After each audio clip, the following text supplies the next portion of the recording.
एक समय किसी नगर में एक बहुत ही धनवान साहूकार रहता था। साहूकार का विवाह नगर की सुंदर और गुणवंती लड़की से हुआ था। एक बार वो अपनी पत्नी को लेने बुधवार के दिन ससुराल गया और पत्नी के माता पिता से विदा कराने के लिए कहा। माता पिता बोले, बेटा आज बुधवार है, बुधवार को किसी भी शुभ कार्य के लिए यात्रा नहीं करते। लेकिन वह नहीं माना और उसने वहम की बातों को न मानने की बात कही। दोनों ने बैलगाड़ी से यात्रा प्रारंभ की। 2 कोस की यात्रा के बाद उसकी गाड़ी का एक पहिया टूट गया। वहां से दोनों ने पैदल ही यात्रा शुरू की। रास्ते में पत्नी को प्यास लगी तो साहूकार उसे एक पेड़ के नीचे बैठाकर जल लेने के लिए चला गया। थोड़ी देर बाद जब वो कहीं से जल लेकर वापस आया तो वह बुरी तरह हैरान हो उठा, क्योंकि उसकी पत्नी के पास उसकी ही शक्ल सूरत का एक दूसरा व्यक्ति बैठा था।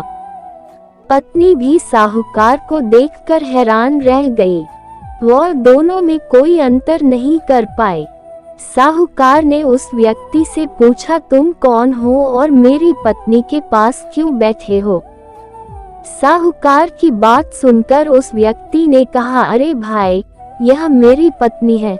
मैं अपनी पत्नी को ससुराल से विदा करा कर लाया हूँ। लेकिन तुम कौन हो जो मुझसे ऐसा प्रश्न कर रहे हो?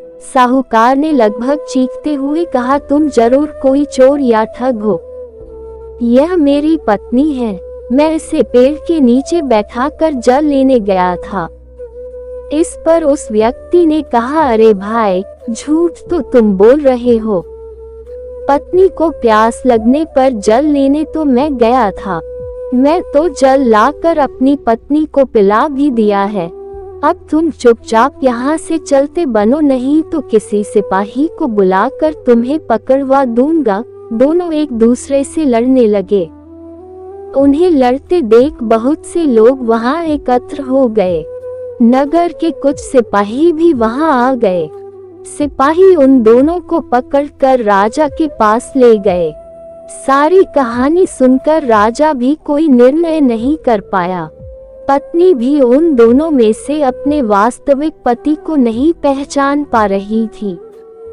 राजा ने उन दोनों को कारागार में डाल देने को कहा।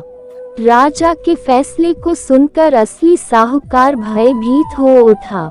तभी आकाशवाणी हुई, साहूकार, तूने माता पिता की बात नहीं मानी और बुधवार के दिन अपनी ससुराल से प्रस्थान किया। यह सब भगवान बुधदेव के प्रकोप से हो रहा है। साहूकार ने भगवान बुधदेव से प्रार्थना की कि हे भगवान बुधदेव, मुझे क्षमा कर दीजिए। मुझसे बहुत बड़ी गलती हुई। भविष्य में अब कभी बुधवार के दिन यात्रा नहीं करूंगा और सदैव बुधवार को आपका व्रत किया करूंगा। साहूकार की प्रार्थना से प्रसन्न होकर भगवान बुधदेव ने उसे क्षमा कर दिया। तभी दूसरा व्यक्ति राजा के सामने से गायब हो गया। राजा और दूसरे लोग इस चमत्कार को देखकर हैरान हो गए। भगवान बुधदेव की अनुकंपा से राजा ने साहूकार और उसकी पत्नी को सम्मान पूर्वक विदा किया। कुछ दूर चलने पर रास्ते में उन्हें बैलगाड़ी मिल गई। बैलगाड़ी का टूटा हुआ पहिया भी जुड़ा हुआ था। दोनों उसमें बैठकर नगर की ओर चल दिए। साहूकार और उसकी पत्नी दोनों बुधवार का व्रत करते हुए आनंद पूर्वक जीवन यापन करने लगे। भगवान बुधदेव की अनुकंपा से उनके घर में धन संपत्ति की वर्षा होने लगी। जल्द ही उनके जीवन में खुशियां ही खुशियां भर गई। बुधवार का व्रत करने से स्त्री पुरुष के जीवन में सभी मंगल कामनाएं पूरी होती है।